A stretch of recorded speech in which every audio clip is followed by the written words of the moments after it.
오늘 생명 양식 로마서 14장 17절 한 절 말씀 드리겠습니다.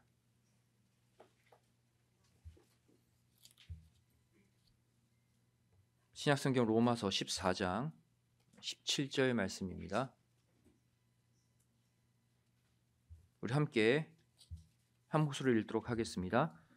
시작.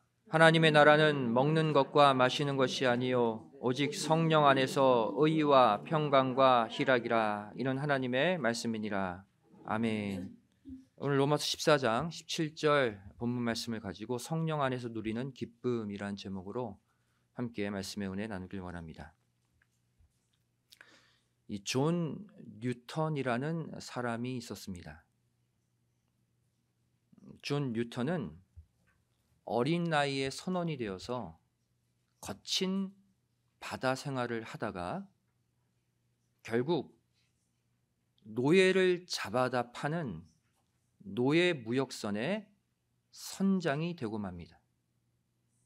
수많은 영혼들을 핍박하고 팔아넘기는 죄를 저지르게 되죠.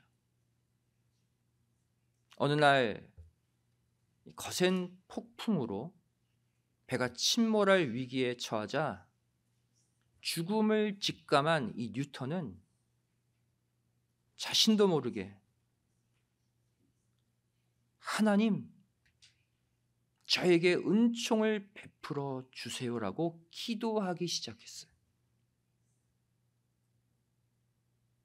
거기서 그동안 자신이 저질렀던 그 끔찍한 죄악들이 다 떠올려졌고 그것들을 회개하게 되었습니다. 훗날 그는 이 순간을 이렇게 회고했습니다. 그날 주님께서는 기고만장한 저를 끌어내리시고 깊은 물속에서 저를 구원하셨습니다. 결국 그는 노예 장사를 그만두고 평생 복음을 전하는 목회자가 되었습니다. 그리고 그때를 회상하며 지은 시가 우리가 부르는 찬송가 405장이에요. 나 같은 죄인 살리심.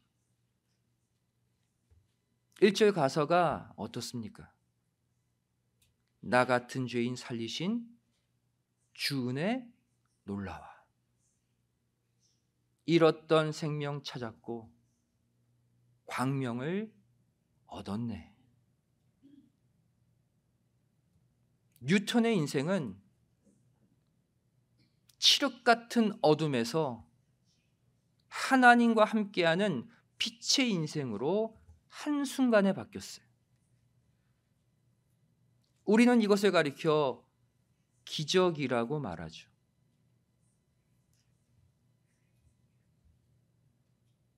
이처럼 거듭남이라는 것은 나의 의지와 상관없이 순식간에 나를 바꿔버립니다. 이 거듭남을 일으키는 주체가 무엇입니까? 바로 성령님이라는 사실이에요. 요한복음 3장 5절은 이렇게 말씀합니다. 예수께서 대답하시되 진실로 진실로 내게 이르노니 사람이 물과 성령으로 거듭나지 아니하면 하나님 나라에 들어갈 수 없다. 성령으로 거듭날 때 사람이 바뀌는 거예요. 이처럼 우리에게 성령이 임하면 현재 내 생각, 현재 내 의지, 현재 내 계획과 상관없이 하나님의 뜻을 품은 하나님의 사람으로 순식간에 변화하게 됩니다. 성령님이 나를 주관하시는 순간 내 인생은 한순간에 뒤바뀌게 되는 거예요. 내가 내 인생 바꾸고 싶다고 바뀌는 게 아니라 성령님이 나를 통치할 때 그때 내가 바뀌고 내 인생이 바뀌어요. 사람들 이런 말 자주 하죠. 야, 내가 로또 한 번 맞으면, 잭팟 한 번 터지면 내 인생 순식간에 바뀐다. 우리 성도들의 로또, 우리 성도들의 잭팟은 바로 성령님의 임재임을 믿으시기 바랍니다. 우리 인생 순식간에 바뀌는 거예요. 내 가정에, 내 자녀의 성령의 빛이 한번 비춰 주시기만 하면 다 바뀌게 되어 있어요. 그러니 다른 걱정하지 말고 성령을 보내달라고 간절히 기도하세요. 이것이 가장 심플한 기도, 하지만 가장 확실한 기도, 가장 지혜로운 기도예요. 하나님, 저에게 이런 능력 주시고 제가 이런 일 할 수 있도록 복잡하게 기도하지 마세요. 오직 하나, 성령님을 보내주세요. 성령님이 나를 지배하고 내 삶을 주관하게 해주세요. 그러면 모든 것이 풀리게 됨을 믿으시기 바랍니다. 그렇다면 이 성령님은 과연 어떠한 영이실까요? 첫 번째, 성경은 진리의 영이라고 말씀하고 있습니다. 요한복음 16장 13절 말씀 보시면, 그러하나 진리의 성령이 오시면 그가 너희를 모든 진리 가운데로 인도하시리니, 성령님을 진리의 성령이라고 말씀하고 있죠. 또 고린도전서 2장 10절에 성령은 모든 것, 곧 하나님의 깊은 것이라도 통달하시느니라 라고 설명하고 있어요. 이처럼 성령은 진리의 말씀을 깨닫게 하는 영입니다. 따라서 우리가 성령을 받으면 말씀이 잘 이해돼요. 말씀이 잘 깨달아져요. 세상 학식, 세상 지식 필요 없습니다. 세상에서 똑똑하다고 성경 깨닫는 게 아니에요. 성령을 받으면 잘 깨달아요. 성령으로 인해서 비로소 말씀과의 참 동행을 할 수 있고, 성령을 통해서 말씀이 약속한 축복을 비로소 받게 되는 거예요. 둘째로, 성령은 나를 도와주시는 영입니다. 성경은 이것을 가리켜서 보혜사라고 말씀하고 있어요. 보혜사라는 단어는 헬라어 파라클레토스를 번역한 단어죠. 바로 중재자, 변호자, 위로자라는 놀라운 뜻을 가지고 있습니다. 로마서 8장 26절 말씀 보시면, 이와 같이 성령도 우리 연약함을 도우시나니 우리가 마땅히 빌 바를 알지 못하나 오직 성령이 말할 수 없는 탄식으로 우리를 위하여 친히 간구하시느니라. 여기서 탄식하다라는 단어가 나오죠. 원어로 보면 신음하다라는 뜻이, 끙끙 앓는다라는 뜻이, 성령님이 내 속에서 나를 위해서 신음하시고 앓고 계셔요. 또 간구하다라고 성경은 말씀하고 있죠. 원어로 보면 중재한다라는 뜻이, 우리를 대신해서 하나님께 탄원한다라는 거예요. 누가? 성령님이. 우리는 죄 가운데 하나님께로 바로 못 갑니다. 우리는 하나님 직접 대면할 수 없는 연약한 존재들이. 하지만 성령님이 우리의 모든 문제를 가지고 하나님께 대신 외쳐주신다는 거예요. 근데 우리에겐 이 보혜사, 중보자가 한 분 더 계십니다. 누구십니까? 성자 예수님이시죠.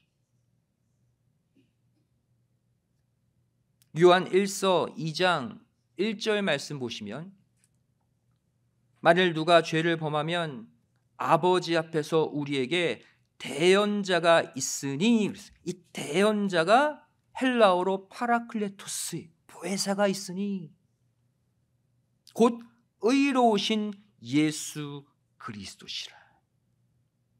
성령님도 보혜사고 예수님도 보혜사예요. 또 로마서 8장 34절 말씀 보시면, 누가 정죄하리요? 죽으실 뿐 아니라 다시 살아나신 이는 그리스도 예수시니 그는 하나님 우편에 계신 자요 우리를 위하여 간구하시는 자시니라. 그래서 간구하다, 간청하다라는 뜻이, 우리 속에서는 누가 성령님이 대신 탄원해 주시고, 또 천상에서는 누가 보호자 우편에서 예수님이 대신 간청해 주시고. 여러분, 얼마나 좋습니까?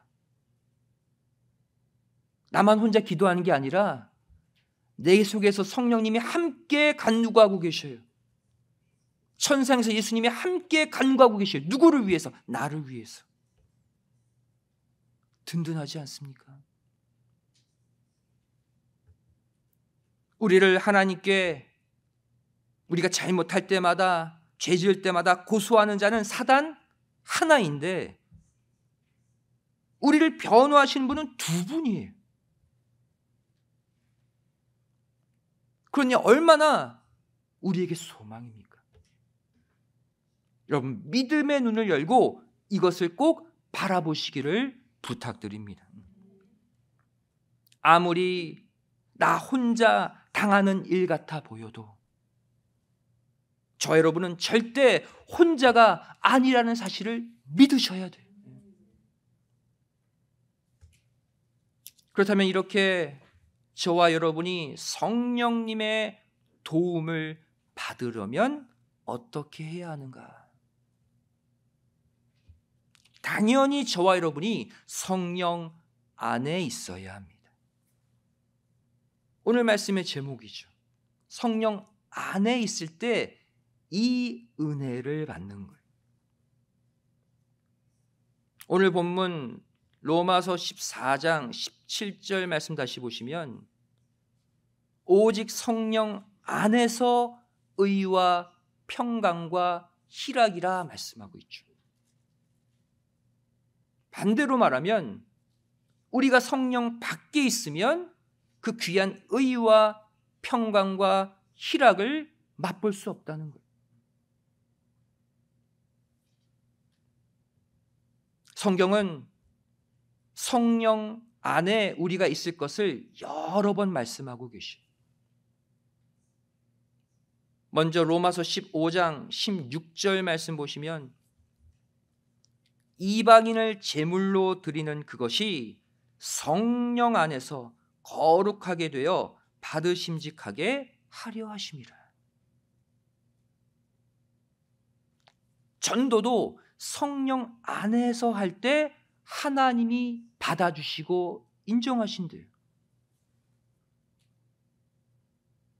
또 고린도 전서 6장 11절 말씀 보시면, 우리 하나님의 성령 안에서 씻음과 거룩함과 의롭다 하심을 얻었느니라. 우리가 깨끗해지고 거룩해지고 의로워지는 것, 성령 안에 있을 때 가능하다.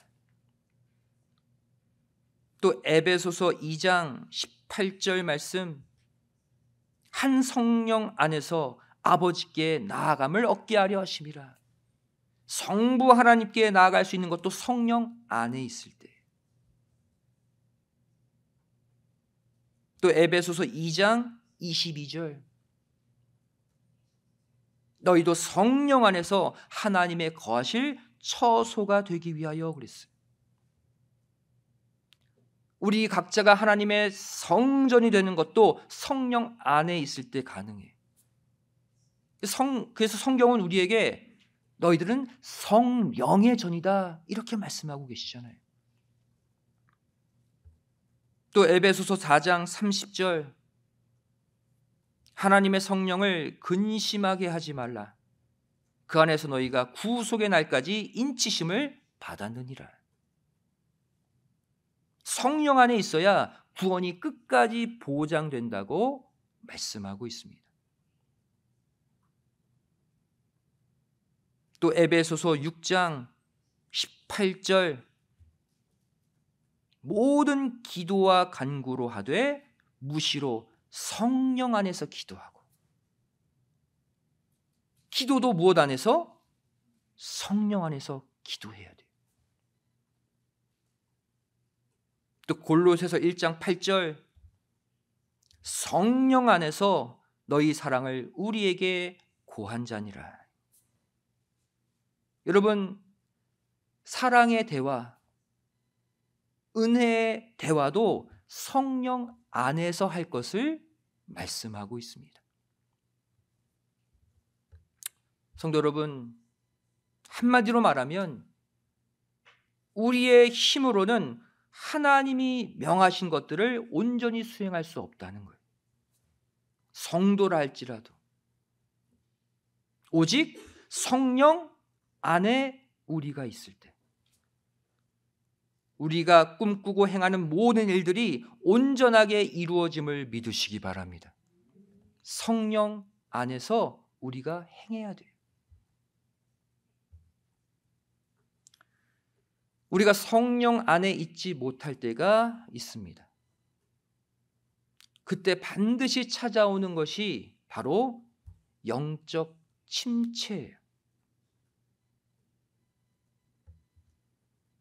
영적 침체가 찾아올 때 내 속에 가장 먼저 일어나는 증상이 무엇입니까? 하나님의 일이 내가 하고 싶다 해서 내가 해야만 한다로 바뀌게 됩니다. 똑같이 하나님의 일을 하는데 동기가 바뀌는 거예요. 예배도 드려야 하니까 드리는 예배가 되고, 말씀도 읽으라고 하니까 읽는 것이고, 기도도 해야지 성도라고 하니까 기도하고, 봉사도 나에게 맡겨져서 어쩔 수 없이 해야 하니까 하는 봉사가 되고, 여러분, 성령 안에 있지 않는다, 이 말은 그 순간 하나님 안에 우리가 있지 않는다라는 말이에요. 당연하죠. 성령님은 삼위일체 하나님 가운데 한 분이시기 때문이죠. 이렇게 되는 순간 나에게 주어진 모든 일들이 해야 한다는 강박관념으로 바뀌게 되는 거예요. 성령님의 도우심이 아니라 내가 그 짐을 다 떠안고 나 혼자 하는 일이 되기 때문이에요. 이제부터 다시 성령님을 열망하시는 가운데 성령 안에 계시기를 간절히 소망합니다. 그래서 늘 다가오는 예배 내가 드리고 싶고, 성경도 자꾸 읽고 싶고, 기도도 시간만 되면 틈만 나면 하고 싶어지고, 교회에 나와서 봉사도 기쁨으로 자원해서 하고 싶어지는 기쁨의 삶을 살아가시기를 주님의 이름으로 간절히 축원드리겠습니다. 그렇다면 우리가 이 좋은 일, 성령 안에 있으려면 어떻게 해야 할까요? 첫 번째, 하나님이 정해 놓으신 곳에 모이기를 힘써야 합니다. 하나님이 모이라고 정해 놓으신 곳 어디입니까? 교회죠. 사도행전 2장 1절 말씀 보시면 오순절 날이 이미 이름에 저희가 다 같이 한 곳에 모였더니 하나님이 모이라고 하신 곳에 모였어요. 그때 어떤 일이 일어납니까? 사도행전 2장 4절 저희가 다 성령의 충만함을 받고 성령이 말하게 하심을 따라 다른 방언으로 말하기를 시작하니라. 모두가 성령의 사람들이 되었다고 말씀하고 있어요. 두 번째로 성령 안에 있으려면 빌기를 다해야 합니다. 사도행전 4장 31절 말씀 보시면 빌기를 다함에 모인 곳이 진동하더니 무리가 다 성령이 충만하여 담대히 하나님의 말씀을 전하니라. 언제 성령 충만이 임했대요? 빌기를 다함에. 여러분, 하나님이 우리 각자에게 정해놓으신 기도의 분량이 있어요. 그 기도의 분량을 채울 때 우리에게도 내 가정 안에도 성령 충만이 임함을 믿으시기 바랍니다. 세 번째, 우리가 성령 안에 있으려면 어떻게 해야 됩니까? 남에게, 즉 다른 사람들에게도 칭찬받는 착한 사람들이 되어야 돼요. 가장 동화 같은 얘기인데 가장 하기 힘든 일이에요. 정해진 곳에 모이는 것, 빌기 다하는 것, 이거는 어떻게 보면 우리 스스로 할 수 있는 일인데 세 번째는 더 많은 노력이 필요해요. 사도행전 6장 3절 말씀 보세요. 이 말씀 보시면 형제들아 너희 가운데서 성령과 지혜가 충만하여 칭찬 듣는 사람 7을 택하라. 우리가 이 일을 저희에게 맡기리라. 초대교회 때 7 집사를 선택하고 있는 장면이에요. 성령과 지혜가 충만해서 칭찬 듣는 사람, 다른 사람들에게 존경받는 사람 7을 뽑으라 그랬어요. 그 가운데 한 명이 스데반 집사죠. 이 스데반 집사는 성령 충만함으로 말씀 증거하다가 순교하지 않았습니까? 또 사도행전 11장 24절 말씀 보시면 바나바를 소개하고 있어요. 바나바는 착한 사람이요 성령과 믿음이 충만한 자라 이에 큰 무리가 죽게 더하더라. 누구를 통해? 착한 사람 바나바, 성령 충만한 사람 바나바를 통해. 여러분, 우리들만 착한 사람 좋아하는 게 아니에요. 성령님도 착한 사람, 칭찬받는 사람을 좋아하고 그 사람에게 충만히 임하신다는 거예요. 성도 여러분, 우리가 받아야 될 진정한 축복은 무엇입니까? 그건 물질이 아니에요. 그것은 편안하고 안락한 내 삶, 내 환경이 아닙니다. 바로 하나님과 가까워지는 것이 최고의 축복임을 믿으시기 바랍니다. 더 나아가서 하나님과 완전히 일체가 되는 것, 이게 우리가 받아야 될 가장 궁극적인 축복이에요. 다시 말해 성도는 이것이 유일한 목표가 되어야 된다고. 아무리 많은 물질도, 아무리 편안하고 안락한 환경도 나에게 완전한 만족, 완전한 기쁨, 행복을 주지 못합니다. 하나님이라는 빈자리가 내 속에서 채워질 때 진정한 행복이 찾아오고 영원한 축복이 끊어지지 않음을 믿으시기 바랍니다. 믿음의 선진들도 이것을 뒤늦게 깨닫고 고백했어요. 하나님이 채워지면 다 되는구나. 하나님이 채워지면 인생이 바뀌는구나.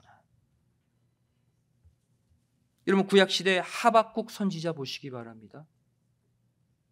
이 하박국은 처음에는 의인보다 잘 살고 형통한 그 악인들의 모습을 보고 화를 냈어요. 하나님께. 이게 불공평하지 않습니까? 하지만 나중에 하박국이 깨달은 것이 무엇입니까? 진정한 축복이 그것이 아니구나. 하박국 3장 17절 18절 말씀 보시면 하박국이 이렇게 고백하죠. 비록 무화과 나무가 무성치 못하며 포도나무의 열매가 없으며 감람나무의 수출이 없으며, 다 없대요. 밭의 식물도 없으며 우리의 양이 없으며 외양간의 소가 없을지라도, 다 없다고 말씀하고 있죠. 하지만 나는 여호와를 인하여 즐거워하며 나의 구원의 하나님을 인하여 기뻐하리로다. 하나님 한 분이 채워지니까 즐거운 거예요. 만족한 거예요. 그동안 얻지 못한 기쁨을 얻는 거예요. 세상 악인들보다, 불신자들보다 내가 얻은 것이 적지만 무엇이 있기에, 그들이 없는 하나님이 내 속에 있기에 정말로 즐겁고 정말로 행복하다는 고백 아닙니까? 그리고 그 다음 구절 보세요. 하박국 3장 19절에 이어서 뭐라고 고백하고 있습니까? 주 여호와는 나의 힘이시라. 나의 발을 사슴과 같게 하사 나로 나의 높은 곳에 다니게 하시리로다. 하나님만 있으면 힘이 난대요. 다른 것 없어도 하나님 한 분만으로 넘치는 기쁨이 용솟음쳐 올라온대요. 이 시간 이 고백이 우리의 고백이 되시기를 주님의 이름으로 간절히 축원드리겠습니다. 우리도 이러한 기쁨 누리며 살아야죠. 70년 만에 남유다 백성들이 본국으로 귀환하게 됩니다. 그 땅에 뭐가 있어요? 70년 동안 버려진 그 땅에 잡초만 무성하지 아무것도 없는 황폐한 땅이에요. 그 땅에 돌아와서 한숨만 쉬고 있는 백성들에게 느헤미야도 동일한 것을 외쳤어요. 느헤미야 8장 10절 말씀 보시면 근심하지 말라. 여호와를 기뻐하는 것이 너희의 힘이라. 다른 거 필요 없다는 거예요. 황폐해도 괜찮다는 거예요. 잡초만 우거져도 괜찮다는 거예요. 누가 함께 하기 때문에. 하나님이 그곳에 너희와 함께 오셨기 때문에. 여러분, 요셉 보시기 바랍니다. 억울하게 애굽의 종으로 팔려간 것도 모자라서 누명 쓰고 감옥에까지 갇혔잖아요. 이렇게 불운하고 이렇게 불행한 인생도 드뭅니다. 하지만 성경은 그 장면을 통해 요셉을 어떠한 인물로 묘사하고 있습니까? 애굽 사람 보디발의 몸종이 되었을 때 보세요. 창세기 39장 2절에 여호와께서 요셉과 함께 하심으로 그가 형통한 자가 되어 그 주인 애굽 사람의 집에 있으니. 종의 신분입니다. 하지만 성경은 그 요셉을 가리켜 형통한 자다. 또 이번에는 누명까지 쓰고 감옥에 갇히게 됩니다. 성경은 그러한 요셉을 뭐라고 표현하고 있어요? 창세기 39장 23절 말씀 보시면 전옥은 그의 손에 맡긴 것을 무엇이든지 돌아보지 아니하였으니 이는 여호와께서 요셉과 함께 하심이라 여호와께서 그의 범사에 형통케 하셨더라. 감옥에 갇힌 요셉을 가리켜 형통한 자다라고 또 말씀하고 있어요. 요셉이 어디에서나 형통한 자가 되었다. 왜? 이유는 하나입니다. 그것이 애굽의 종의 위치든 감옥이든 상관없어요. 누가? 여호와 하나님이 요셉과 함께 하시기 때문. 하나님 아버지 한 분이 요셉 안에 계심으로 그에게 힘이 되었기 때문에 그는 형통할 수밖에 없는 사람이 된 거예요. 여러분, 우리도 다르지 않습니다. 마찬가지. 여러분, 이 하박국 선지자의 고백처럼 현재의 내 삶에, 내 직장에, 내 가정에 비록 무화과 나무가 무성치 못해도, 포도나무의 열매가 기대했는데 없어도, 감람나무의 소출 꿈꿨는데 그것도 없어도, 밭에 식물도 없고 내 우리간에 양들도 없고 외양간은 소가 없이 텅 비어 있어도 성령 하나님이 내 안에 계시고 내 가정에 머물러 계시고 내 자녀와 함께 하시기에 우리는 늘 형통한 자가 될 수밖에 없음을 꼭 믿으시기 바랍니다. 이번 한 주도 성령 안에서 형통한 자가 되셔서 어디를 가나 기쁨과 평강이 넘쳐나시기를 주님의 이름으로 간절히 축원드리겠습니다. 기도하시겠습니다. 사랑 많으신 아버지 하나님, 저희를 늘 부족하고 목마릅니다. 아무리 내가 수고하고 애쓰고 노력해도 내가 바라는 것을 다 얻지 못할 때가 너무나도 많습니다. 하지만 그 가운데서도 나보다 나를 더 안타까워하고 탄식하며 성부 하나님께 기도하고 계시는 성령 하나님이 내 속에 계심을 믿습니다. 이제 성령 안에서 다시 출발하오니 성령 안에서 우리를 형통한 자 만들어 주시고 성령 안에서 기쁨 충만, 은혜 충만, 감사 충만의 삶을 살게 하여 주시옵소서. 믿사오며 사랑 많으신 예수님의 이름으로 간절히 기도드리옵나이다. 아멘. 하나님과 함께 있습니다.